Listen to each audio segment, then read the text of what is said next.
안녕하세요. 미에런니입니다. 오늘은 저희 고양이들이 가끔씩 출연을 할 수 있다는 점을 미리 살짝 말씀을 드리고 이렇게 시작하겠습니다. 와, 진짜 치이는 업무에 이어서 독방 육아에 자격증 취득의 사무실 이사까지 정말 현상이 대차게 얻어맞다가 이제서야 돌아온 것 같아요. 오늘은 제목에서부터 나는 왜 불행할까? 나는 왜 행복하지 못한 걸까? 나는 왜 안 되는 걸까? 고양이를 만지면서 이런 얘기를 하니까 조금 그치? 말은 안 되는 것 같긴 한데 좀 그런 고뇌가 느껴지진 않으신가요? 이거 진짜 치열한 경험담입니다. 저는 지금도 이런 부정적인 감정, 걱정, 불안 이런 마음에서 그다지 자유롭지는 못한 상태여서 자기계발서 같은 거를 읽을 때마다 엄청난 자괴감에 휩싸여서 헤어나오지를 못하는 중이에요. 예를 들면 어디서 뭘 하려면 아침 저녁으로 명상을 통해서 뭘 어떻게 해라 이렇게 말이 나오면 그래서 명상이라고는 어떻게 해야 되는 건데? 어떻게 그 시간 동안 잡념이나 다른 일이 전혀 생기지 않을 수가 있지? 다들 애가 없어서 자꾸 이렇게 나를 찾는 사람이 없어서 가능한 건가? 그럼 혼자 애 키우는 사람은 어떻게 하라는 거지? 설마 이런 것도 다 변명이라고 하는 걸까? 근데 또 다른 사람들은 애가 있는데 하는 사람들도 또 있어요. 그럼 그 사람들은 옆에서 뭐 아내가 됐든 남편이 됐든 뭐 누가 됐든 누군가가 도와준 사람이 있으니까 가능한 건가? 그럼 난 혼자는 안 되는 건가? 뭐 별별 생각이 다 들어요. 근데 그래서 또 책을 읽어보잖아요. 그러면 그 저자는 또 다 똑같은 말을 합니다. 불안감과 초조함을 없애라. 그 열쇠는 내가 쥐고 있다. 아니 말은 누가 못해. 나도 알아 안다고. 근데 안 된다고. 근데 그럼 또 다른 책에서는 이렇게 말을 해요. 생각이 바뀌면 행동이 바뀌고 행동이 바뀌면 습관이 바뀌며 그럼 머지않아 모든 것이 생각한 대로 바뀔 것이다. 이게 무슨 하버드 어쩌고 뭐 그런 책에서 읽었던 것 같은데 여하튼 저 비슷한 말이 나오지 않는 자기계발서가 없죠. 뭐 뇌를 바꿔야 한다, 생각의 알고리즘을 바꿔야 한다, 우주에게 소원을 쏘아 올리면 온 우주가 당신을 위해서 움직일 것이다. 시크릿도 결국엔 자기 암시다. 뭐 그런 내용들인데 제가 얼마 전에 보험 상담이 있어서 교회도 다녀오고 근처 절도 다녀온 적이 있어요. 갑자기 여기서 왜 교회랑 절 이야기가 나오냐면 저 뇌과학, 자기암시, 뭐 우주의 소원빌기, 시크릿에서 얘기하는 뭐 그런 내용들이 일부 종교랑도 꽤 닮아 있다는 생각이 갑자기 들어서 이게 저만 그렇게 생각이 드는 건지 다른 분들 생각은 어떠신지 궁금해서 이야기를 한번 나눠보고 싶었거든요. 꼬리!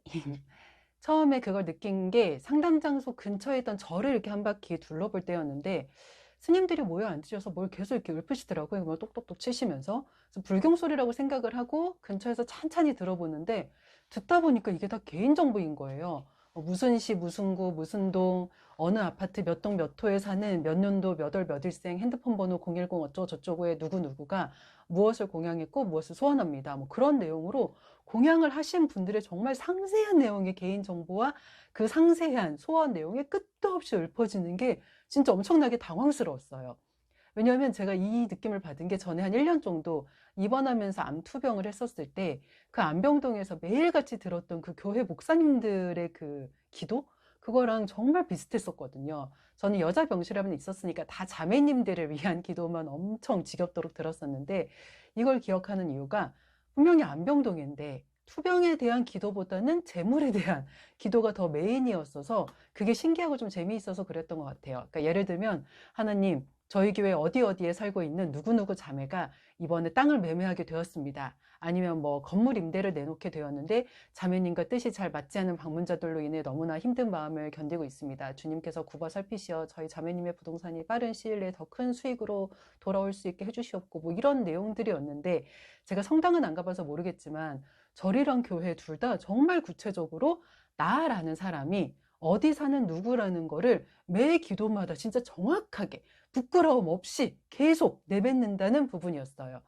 매달 1일마다 우주에 감사하면서 구체적인 소원을 빌어라 라는 그런 류의 책들도 보면 소원문에 맨 처음에는 상세한 주소와 함께 자기 이름을 꼭 밝히면서 매달 감사 기도를 올리라고 하거든요. 뭔가 신기한 기분이 들지 않나요? 대체 왜 종교도 그렇고 우주나 달에게 소원을 빌고 그 소원을 성취하라고 하는 쪽도 그렇고 다 나라는 사람을 먼저 구체적으로 밝히고 기도를 하라고 할까? 저는 그 부분이 궁금해졌습니다. 그리고 그게 오늘 제가 말하고 싶은 그 불행, 불안함 이런 단어와 연관이 있다는 것도 조금 깨닫게 되었습니다. 저희는 매달도 아니에요. 매주 아니면 며칠에 한 번. 정말 생각보다 굉장히 짧은 주기로 슬럼프를 겪으면서 살고 있거든요. 유튜브나 자기계발서를 읽으면 그날 당장이랑 그 다음날까지 그 정도는 어느 정도 그 파이팅의 기분이 유지가 되는데 출근을 해서 다시 생활전선이 뛰어들거나 아니면 진상인 누구 때문에 정말 기분이 잡치거나 그런 일들이 생기면 그 일들이 잠식이 되어서 그 파이팅의 기분이 정말 순식간에 사그라들어요. 한 300년쯤 전에 잠깐 그런 기분을 품었던 것 같기도 하고 그런 상태. 그러니까 나는 한 500 정도로 노력해서 겨우 60 정도를 얻는 것 같은데 남들 하나 20 정도 노력해서 700 정도를 얻고 사는 것 같으니까 어떻게 마음이 평탄하겠어요. 그래서 그런 일들이 반복되면 에이, 뭐가 중요하냐. 지금 내 기분이 더러운 게 더 중요하지. 뭐 이러면서 자꾸 가라앉는 그 기분에 잠식이 되거나 저는 술을 못 마시니까 인터넷 쇼핑으로 풀기도 하고 막 만화나 소설로 현실 도피를 하기도 해요. 술을 드시는 분들도 많으시더라고요. 그러니까 결국은 다른 데서 수단이 뭐가 됐든 돈을 쓰면서 그 기분을 푼다는 얘기입니다. 그래서 분명 그때는 열심히 하겠다고 마음을 먹었는데 결과적으로 보면 바뀐 것도 달라진 것도 아무것도 없어요. 이유가 뭘까요?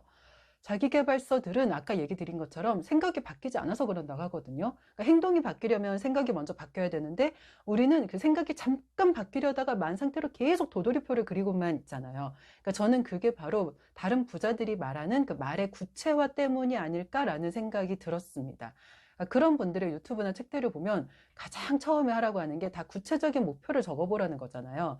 그러니까 이게 왜 구체적일수록 좋은 걸까? 내가 나 스스로에게 그런 구체적인 메시지를 전달을 해주지 못하면 결국 아무것도 행동으로 연결이 되지 못해서 그렇다라는 건 저희 모두 알고 있잖아요. 근데 알면서도 저희들 모두 지금 어떤 상태일까요? 그냥 참고 또 참으면서 현재 상태를 이렇게 유지만 해도 다행이다라고 말을 하는 상태예요. 근데 저 문장에서 혹시 긍정적인 기운이 조금이라도 느껴지시나요?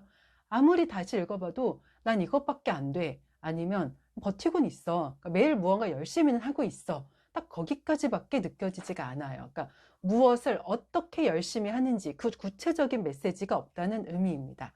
아까는 셋째였고 얘는 둘째예요. 저희 집은 고양이가 4마리입니다. 다시 이야기로 돌아와서 저 메시지를 나 스스로한테 전달을 해주지 못하면 행동으로 절대 연결이 될 수가 없잖아요. 왜냐하면 뇌는 그렇게밖에 움직이질 않는데요. 가장 중요한 핵심은 그 구체적인 목표의 메시지를 우리는 누구한테 보내야 한다? 바로 나한테 보내야 돼요. 말로만 들으면 참 쉬워 보이는데 왜 이게 제대로 되질 않을까? 저희가 지금까지 어떻게 살아왔는지 그걸 생각을 해보면 이유가 나옵니다. 정말 어렸을 때를 제외하고는 나이가 들면 들수록 저희는 계속 남을 위해서만 살고 있어요. 그러니까 대학에서도 나를 위해서 공부를 한다기보다는 부모님을 기쁘게 해드리기 위해서 아니면 연인에게 빨리 안정감을 주는 회사에 들어가기 위해서 등등 나보다는 사회나 타인의 기준에 맞춰서 나를 계속 다그치면서 공부를 하고 자격증을 따고 학점을 관리를 했죠. 회사에 들어가서는 어때요? 그때부터는 정말 그 부속품 중에 하나로 계속 일을 합니다. 톱니바퀴 있죠. 회사를 위해서, 월급을 위해서, 통장을 위해서. 그래서 무언가 참 많이 해오고 있고 앞으로도 해야 하는데 갑자기 나 하나만을 위해서 목표를 잡고 내 인생의 기획안도 내가 시간을 내서 구상을 해야 하고 그걸 또 나한테 발표를 하라는 소리니까 이걸 누가 쉽게 할 수가 있겠어요. 생각만 해도 막 하고 막 일단 오그라들어요. 가장 힘든 건 사람은 나 스스로에게 가장 솔직하기 힘들다는 점이기도 합니다. 다이어트 할 때 다이어트 노트를 쓰면 왜 더 실패하는지 아세요? 다들 자기가 먹은 것보다 덜 적어서 그래요. 그리고 자꾸 빼먹거나 퉁쳐요. 아까 이걸 먹긴 했지만 그래도 과장님이 이게 시켜서 좀 움직였으니까 아까 먹은 거 칼로리 소모가 좀 됐을 거야. 그럼 이 정도는 안 적어도 되겠지? 아니면 계단 한 5계단 정도 올랐는데 뭐 3분 계단 오르기 이런 식으로 운동한 거는 더 보탭니다. 거기다가 현생에 이리 치이고 저리 치여서 변화는 하고는 싶은데 다시 또 제자리로 돌아오기만 하는 그런 나라는 존재한테 나는 과연 솔직한 대화나 메시지 전달이 가능할까? 저는 거기서부터 우리가 다시 생각이 시작을 해봐야 한다고 봐요. 목표를 잡으라는 게 1단계면은 저희는 그 전에 지금 0.1단계부터 밟아 나가야 한다는 의미예요. 그러니까 내가 나라는 존재를 제대로 긍정하지 못하고 있는데 그때그때 기분이 휩싸여서 쉬워 보이는 건 뭐가 있지? 저게 제일 쉬워 보이는데 저거부터 해볼까? 이러면서 이거저거 찔끔찔끔 건드리기만 하면 뭐가 달라지겠어요. 그러니까 나이만 먹어가면 이건 현상 유지도 못 돼요. 어제보다 더 나은 사람이 되는 게 발전이라고 하는데 현상 유지는 그럼 추락이에요. 그러니까 저도 말하면서 또 자괴감이 드는데 저도 진짜 더 이상의 추락을 반복하고 싶지 않아서 이것저것 공부하고 도전하고 곱씹고 그러다가 여기까지 온 상태거든요. 그러니까 레벨 한 0.2 정도의 단계인 거죠. 그래서 지금 우리에게 필요한 게 목표보다 자기 긍정이 먼저라고 말을 하고 싶고 좀 더 풀어서 설명을 하자면 미래에 이루고 싶은 내 모습, 뭐 멋진 나, 부자인 나, 행복한 나, 뭐 이런 막연한 문장을 먼저 만들어 볼 게 아니라 나를 이 사회의 부속품 중 하나인 것처럼 대하는 지금의 태도를 벗어나는 게 더 먼저라는 생각을 해요. 그러니까 내가 나를 좀 더 마주보고 나를 좀 더 긍정하고 나라는 사람에 대해서 보다 더 편안한 시선을 보낼 수가 있어야 아까 그 절이나 교회에서 한 것처럼 내가 바로 그 나다. 이 내가 원하는 게 바로 그거다. 어디 어디 사는 이 내가 그걸 원하니까 이 나의 소원을 이루어 달라. 그러면서 종교의 우상이든 우주든 달이든 뭐 아니면 나 스스로에게든 그 목표나 소원이나 이런 걸 자신 있게 꺼낼 수가 있는 겁니다. 그러니까 나에 대한 자신감을 찾지 못한 사람한테 백날 목표를 적어보세요. 주변 사람들한테 이 목표를 말해보세요. 그래봤자 목소리도 못 꺼내요. MBTI가 E라면 모를까 I인 분들은 더더욱이나 절대로 못 꺼냅니다. 제가 I라서 알아요. 그래서 저희 같은 소심한 쭈구리들은 일단 현상 유지를 위해서 내가 나도 모르게 버릇처럼 내뱉는 말이나 생각들이 뭐가 있는지를 한번 적어보고 그 말들 대신 이런 말들로 바꿔볼까 싶은 거를 먼저 벽에 정리해서 붙여놓고 계속 들여다보면서 스스로의 상처를 먼저 치유를 좀 하고 그러면서 천천히 내가 좋아하는 게 뭔지 제가 전에 올린 것처럼 나의 뭐 강점이나 내가 원하는 향후 방향성 나는 곧 죽어도 이런 감정은 좀 유지를 하면서 살고 싶다 하는 게 뭔지 차근차근 그 방향을 잡아나가는 게 좋지 남들은 이걸 한다고 해서 나도 그냥 따라서 하기만 하다가는 결국엔 죽도 밥도 안 됩니다. 근데 제가 이렇게 이야기를 했다고 해서 나 오늘 또 똑같았어 뭐 이런 문장을 난 오늘 또 멋져 뭐 이런 식으로 어디서 베낀 것처럼 바꿔서 붙이라는 거는 절대 아니에요. 오늘은 뭐 누구 때문에 무엇 때문에 힘들었던 건 사실이지만 그래도 적어도 나이 먹고 저렇게 살면 안 된다는 건 배웠어. 오늘도 긍정적인 점이 없었던 건 아니었군. 그리고 그때 나를 위로해준 뭐 누구의 이런 말과 행동이 참 많이 도움이 되었던 것 같아. 그럼 나도 나중에 누군가가 속상해 한다면 먼저 다가가서 서론 말로 위로를 해주는 사람이 되어봐야겠다 하면서 뭐 내가 위로를 받았던 문장을 노트에게 적어본다든지 아니면 생각을 정리를 하면서 잠자리에 든다든지 그렇게 매일 하루를 이런저런 생각들로 마무리를 하는 방법도 좋아요. 이런 시간을 들이고 나서 다음 단계로 넘어가야 합니다.